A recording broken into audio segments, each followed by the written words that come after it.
हर हर महादेव, जय भोलेनाथ। दोस्तों आइए जानते हैं कुछ बहुत ही महत्वपूर्ण बातों के बारे में, बहुत ही महत्वपूर्ण उपायों के बारे में, जानकारियों के बारे में। पूज्य गुरुदेव के श्रीमुख से उन्हीं की कथा के दौरान जब वो बता रहे थे, तो कुछ अंश को मैं यहाँ प्रस्तुत कर रही हूँ। तो चलिए सुनते हैं उन्हीं के श्रीमुख से बहुत ही महत्वपूर्ण जानकारी। शिवलिंग कभी खंडित नहीं होता, मालूम है आपको? आपको मालूम है कि नहीं? रुद्राक्ष और शंकर का शिवलिंग कभी खंडित नहीं होता। टूट गया तो भी जोड़कर उसको रखा जाता। शंकर का शिवलिंग बीच में से टूट गया तो भी विसर्जन नहीं होता। शंकर का शिवलिंग तो भी पूज्य है। 1000 टुकड़े भी हो जाए उस शिवलिंग के तो भी उसकी पूजन होगी। 25,000 टुकड़े भी शिवलिंग के हो जाए तो भी उसकी पूजन होगी, क्योंकि शंकर के टुकड़े टुकड़े हो जाएं तो भी शंकर कभी समाप्त नहीं होता। वो एक एक कंकर में, कण कण में शंकर होता है। घर में रखा हुआ शिवलिंग का टुकड़ा भी हो जाए तो यह नहीं कहा जाता कि मेरा शिवलिंग खंडित हो गया। ना ना, शंकर भगवान ने कृपा कर अगर 2 टुकड़े हुए हैं तो शिव पार्वती दोनों आनंद के साथ बैठे हैं। अगर ज्यादा टुकड़े हो गए तो मेरे महादेव सहस्त्रेश्वर शिवलिंग बनकर, हजारों शिवलिंग बनकर बैठ गए। वो सहस्त्रेश्वर महादेव बन गया, सहस्त्रेश्वर महादेव के रूप में विराजित हो गया। दूसरी कोई मूर्ति हो, खंडित हो गई, टूट गई तो वो खंडित कहलाती है। दूसरे देवता की मूर्ति होगी, टूट गई, खंडित कहलाती है। पर शंकर भगवान का शिवलिंग अगर खंडित हो भी गया, टूट भी गया तो वो खंडित नहीं कहलाता। वो खंडित नहीं कहलाता। एक एक कण कण में शंकर है, जितने टुकड़े हो रहे हैं उसमें भी शिव है, वो खंडित नहीं। हिमाचल प्रदेश में बिजली महादेव, आप लोगों में से किसी ने दर्शन करें? मनाली में बिजली में करें आप लोग, और कोई ने भी करें?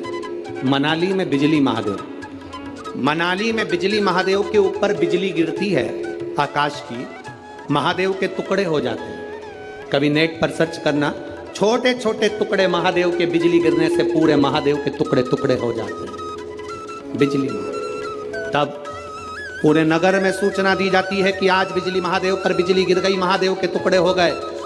महादेव को वापिस जोड़ना है। पूरे गांव से मक्खन एकत्रित करा जाता, माखन ले जाकर ऊपर एक साधारण सा परिवार जिसकी मर्जी हो, जो सब दूर भिक्षा मांगकर माखन एकत्रित कर ले, वो लेकर पहुंच जाता। शिव जी के टुकड़े उठाता है, उसको माखन से जोड़ता रहता है। पूरा दिन उसको मक्खन से भगवान शंकर को जोड़ने में लग जाता है।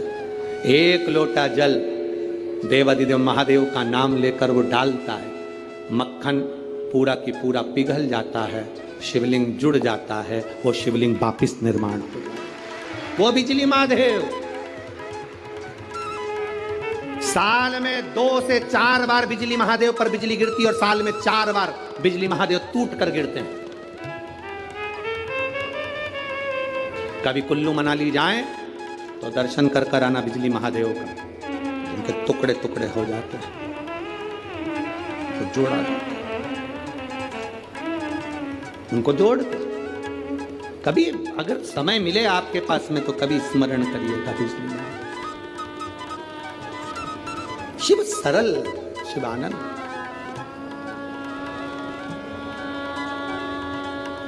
उसको पहचानने वाला, उसको जानने वाला, सरल सहज नहीं, सरल सहज को पहचानिए।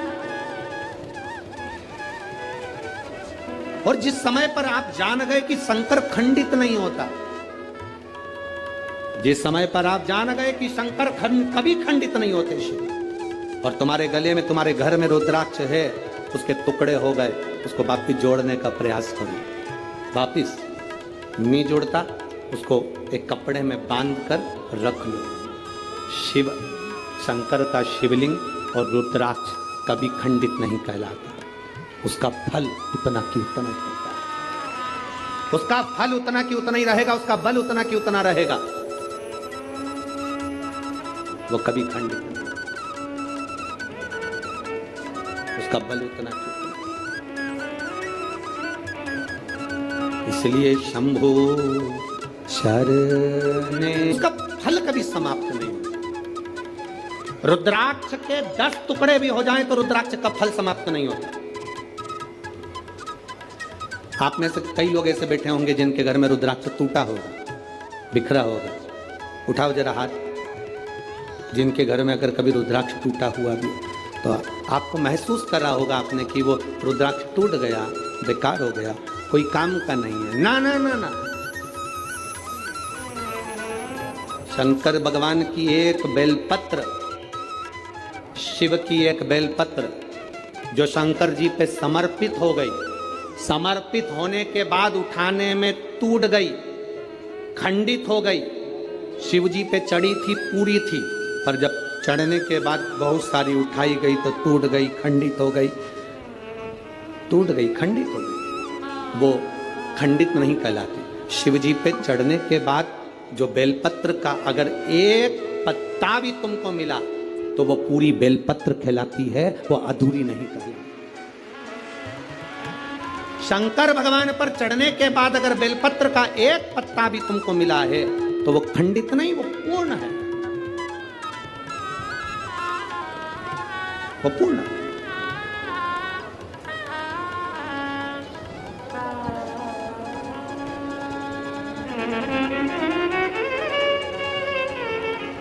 इसीलिए शिव कथा कर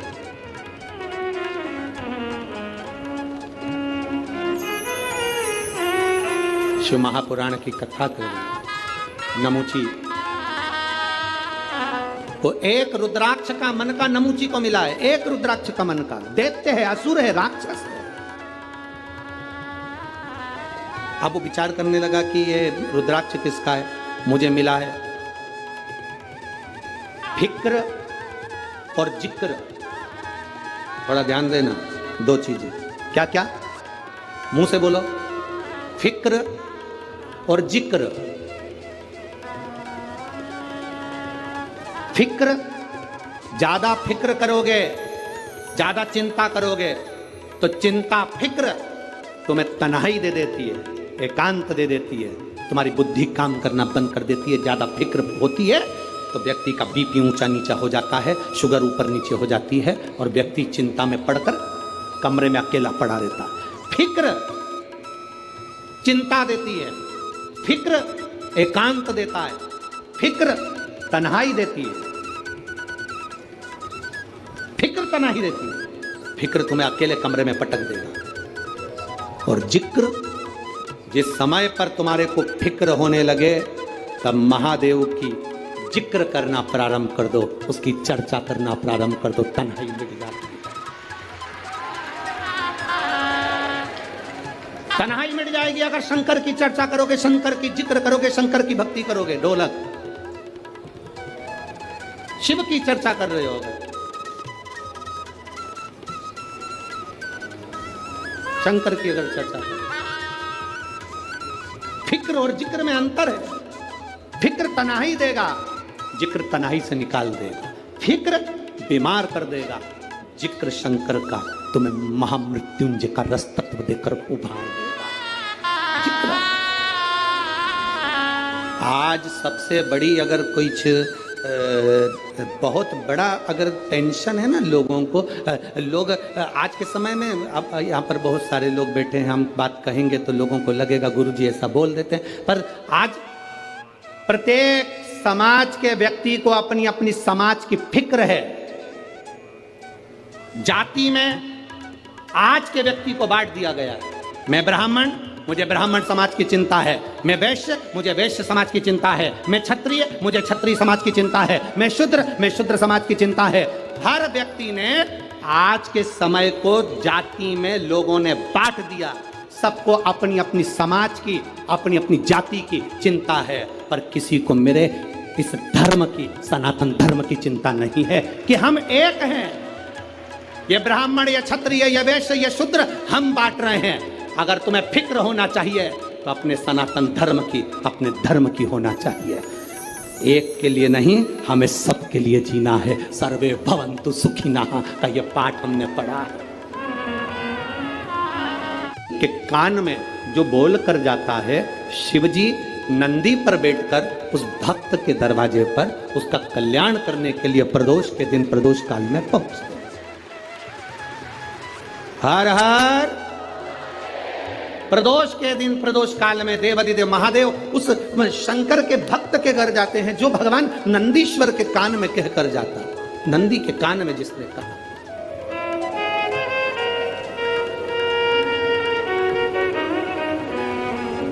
शंकर भगवान के इस शिवलिंग का स्मरण आप करेंगे। बीच में जो एक मोटी सी लाइन होती है, इसको अशोक सुंदरी कहते हैं। सब लोग दर्शन करें, जम के बोलो जरा, करें। अशोक सुंदरी की जगह जहां पूरी हो जाती है, उसके बीच में शिवलिंग और उसके बीच में थोड़ी सी जगह खाली आती है। करें दर्शन, समझना जरा बहुत अच्छे से।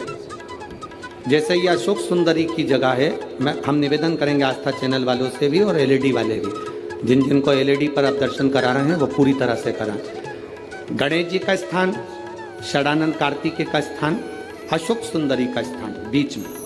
अशोक सुंदरी का जो स्थान पूरा हो जाता है, वहां से लेकर शिवलिंग के बीच में खाली जगह आती है। करें दर्शन आप लोगों ने, खाली जगह आती है। उस खाली स्थान की जो महत्वता, ये जो अशोक सुंदरी से लेकर बीच में जो जगह है, ये भगवान शंकर की जो धर्म पत्नी है माता पार्वती, उनकी जो योगनियां है 64 योगनी, उनकी जो शक्ति पीठें हैं, उनकी जो सिद्धता है, उनकी जो सिद्धियां हैं, ये अशोक सुंदरी से शंकर के शिवलिंग के बीच में जो खाली जगह होती है, इस स्थान पर 64 योगनियां, देवियां, अष्ट सिद्धियां, नवनिधियां सब इस स्थान पर रहती है। इसलिए हमारे यहाँ शिव महापुराण की कथा कहती है, पूर्ण पूजन के बाद अगर कोई नारी, कोई पुरुष, कोई बच्चा, कोई बुजुर्ग अपने मन की बात का स्मरण इस जगह पर हाथ को रखकर, जैसे किसी के हृदय पर हाथ रखते हैं तो दिल धड़कता हुआ स्मरण होता है, उसी तरह यहाँ स्पर्श करेंगे और स्पर्श कर कर जब अपने मन की बात करते हैं तो देवाधिदेव महादेव नंदी के साथ आकर प्रदोष के दिन कार्य की सिद्धता पूर्ण करते हैं। उस स्थान की मूलता होती है, वो स्थान समझ में आएगी ना जगह।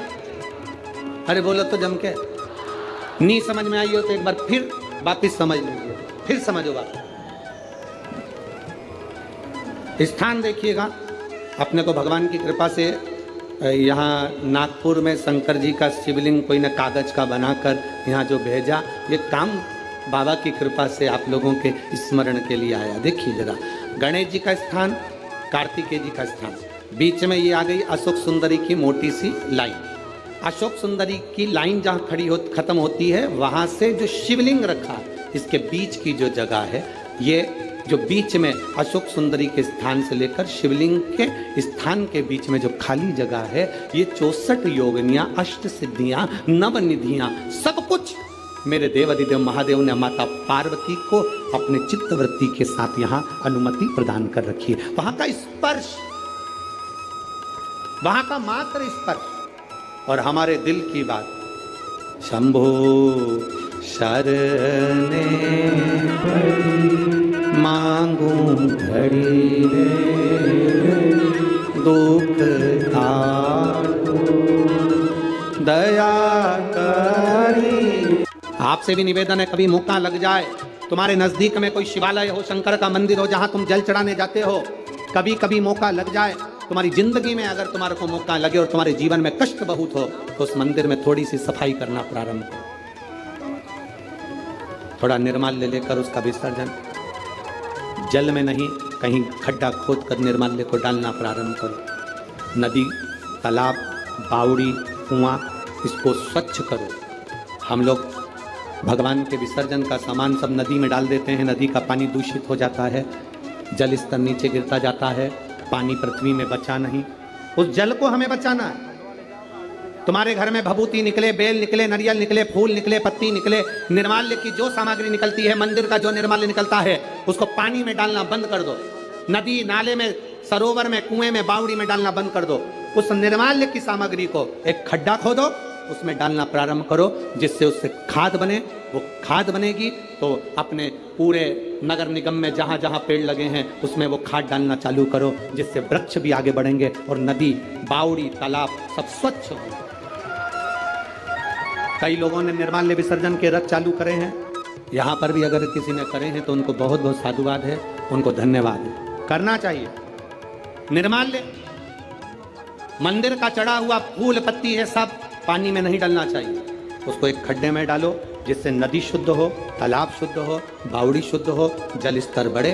पानी कम हो रहा है, पृथ्वी सूखी हो रही है, जल को बढ़ाना हमारा कार्य है। जल है तो कल है, जल नहीं होगा तो हमारा कल भी नहीं होगा। तो जल को सुरक्षित रखना हमारी जवाबदारी, पानी को सुरक्षित रखना। शिव कथा कर रही है नमोची ने कि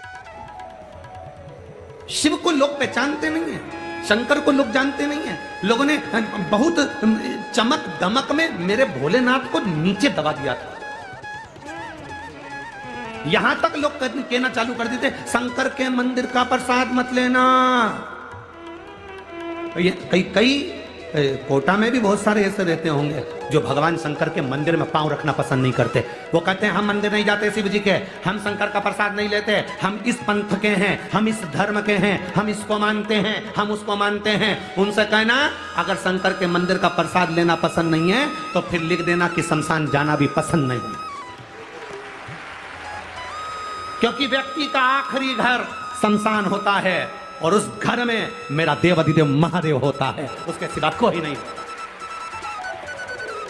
कोई कहता है हम इस पंथ के हैं, हम शंकर का प्रसाद नहीं लेंगे। कोई कि हम इस पंथ के हैं, हम शिव के मंदिर नहीं जाएंगे। शंकर को इतना दबा दिया, इतना दबा दिया, इतना दबा दिया, इतना दबा दिया। शंकर के मंदिर में जल चढ़ाकर मत पीना, बेलपत्र मत खाना। कितनी बेलपत्र निर्माल्य विसर्जन में जाती थी। आज से जब से कथा सुनना चालू करी, शंकर जी के मंदिर में एक बेलपत्र नहीं मिलती। तुम चढ़ा के हटे, दूसरी उठा के भाग गई। एक बेलपत्र नहीं मिलती, क्योंकि उस बेलपत्र के महत्व को लोग जान गए, उस रुद्राक्ष के महत्व को जान गए। क्या पहले रुद्राक्ष नहीं थे? क्या पहले रुद्राक्ष की महत्वता नहीं थी? उस रुद्राक्ष को लोग पहचाने कि रुद्राक्ष का महत्व क्या, बेलपत्र का महत्व क्या, क्या महत्व बेलपत्र का, क्या महत्व रुद्राक्ष का, क्या महत्व शिव पर चढ़े हुए जल का लोग पहचान नहीं पाते। हमसे लोग कहते हैं कि आप सीहोर में जो रुद्राक्ष, मीडिया वाले पूछते हैं सब दूर रुद्राक्ष मिलता है, सीहोर के रुद्राक्ष में ऐसा क्या है? हमने कहा कभी लेकर आना, जब तुम्हारे घर में कोई तकलीफ हो, कष्ट हो, या कोई एग्जाम के लिए जाओ, या कोई तुम्हारे यहाँ किसी चीज के लिए जाओ, तो उस सीहोर का रुद्राक्ष, सीहोर से बाहर हम कभी किसी को देने के लिए नहीं भेजते। सीहोर का रुद्राक्ष केवल सीहोर से ही मिलता है और लाइन लगा कर मिलता है। आप कभी जाना, कंकर शंकर की भूमि पर खड़े होना और खड़े होकर कंकर शंकर की पूजन कर कर एक रुद्राक्ष लेकर आना, और उस रुद्राक्ष को बड़ी से बड़ी बीमारी में भी तांबे के कलश में पानी डालकर उसको गला देना रात भर। सुबेरे देवाधिदेव महादेव को, कुंड कैश्वर महादेव का नाम लेकर जल चढ़ा देना, उस पानी का आचमन करना प्रारंभ करना। अगर किसी का डायलिसिस भी चल रहा हो तो 2 बूंद पानी भी उसने प्रतिदिन बाबा को चढ़ाकर अगर पिया है तो उसका फल क्या होता है ये उसको मालूम पड़ेगा कि उसका फल क्या है। रुद्राक्ष की महत्वता क्या है, उसके शिव तत्व को लोगों ने दबाया, शंकर को नीचे की ओर दबाया कि शिव है क्या, अड़भंगा। लोगों ने कहा वो तो रुद्र हैं, वो तो क्रोध करने वाले देवता हैं, वो क्रोध करते हैं, वो रुद्र हैं। ना ना ना, संसार में ऐसा कोई मनुष्य नहीं जन्मा जिसका संबंध शंकर से नहीं हो। चाहे वो ब्राह्मण हो, चाहे वो क्षत्रिय हो, चाहे वो वैश्य हो, चाहे वो शूद्र हो, संसार में ऐसा कोई ना जन्मा जिसका संबंध भगवान देवाधिदेव महादेव से नहीं है। सबका संबंध मेरे देवाधिदेव महादेव से है, सबका संबंध मेरे बाबा ओगड़दानी से है, सबका संबंध मेरे शिव से है, भगवान देवाधिदेव महादेव से। महाराज मुझे तेरा ही सहारा मेरे, हमें दूसरे का सहारा नहीं, केवल उसके सहारे पर हम जीते हैं। अच्छा, एक बात आप लोगों से पूछें, कोटा वालों जरा जवाब दोगे क्या? भटकने से सब कुछ मिल जाएगा क्या? जम के तो बोलो। भटकने से सब कुछ मिल सकता है? कितना ही भटक, यहां चले गए, वहां चले गए, यहां भटक लिए, वहां भटक लिए। भटकने से कुछ नहीं मिलता। मिलेगा तुम्हारी मेहनत से, तुम्हारे कर्म से, तुम्हारे विल पावर से, तुम्हारे मेहनत, तुम्हारा कर्म और तुम्हारा शंकर भगवान को चढ़ाया गया एक लोटा जल और सुनी हुई शिव महापुराण की कथा।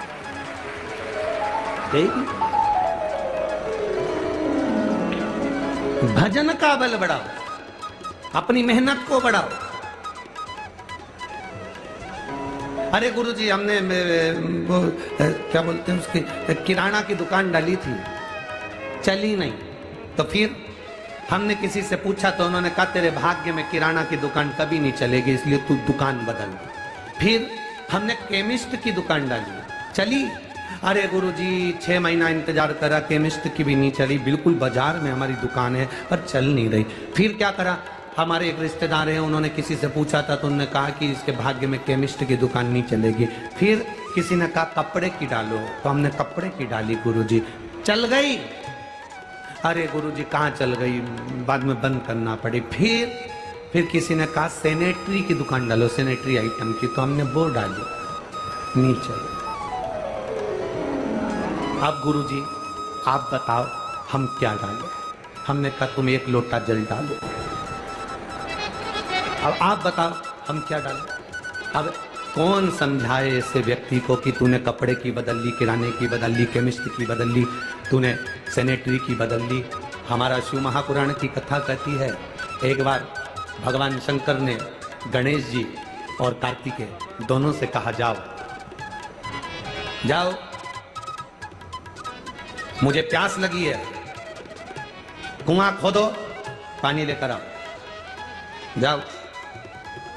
देखिए अब ज्ञान कितना प्रबल है शिव महापुराण का। तो उम्मीद करते हैं जानकारी आपको अच्छी और उपयोगी लगी होगी। अगर अच्छी और उपयोगी लगी तो एक लाइक छोटा सा अवश्य करिए। आप पहली बार मेरे चैनल पर आए तो मेरे चैनल को सब्सक्राइब करिए, बेल नोटिफिकेशन अवश्य दबाइए, जिससे आने वाले वीडियो आपको समय से प्राप्त हो सके। दोस्तों कोई भी प्रश्न या सुझाव कमेंट बॉक्स में लिख सकते हैं। फिर मिलते हैं दोस्तों एक नई जानकारी के साथ नए वीडियो में। तब तक के लिए जय भोलेनाथ, हर हर महादेव, श्री शिवाय नमस्तुभ्यम। धन्यवाद दोस्तों।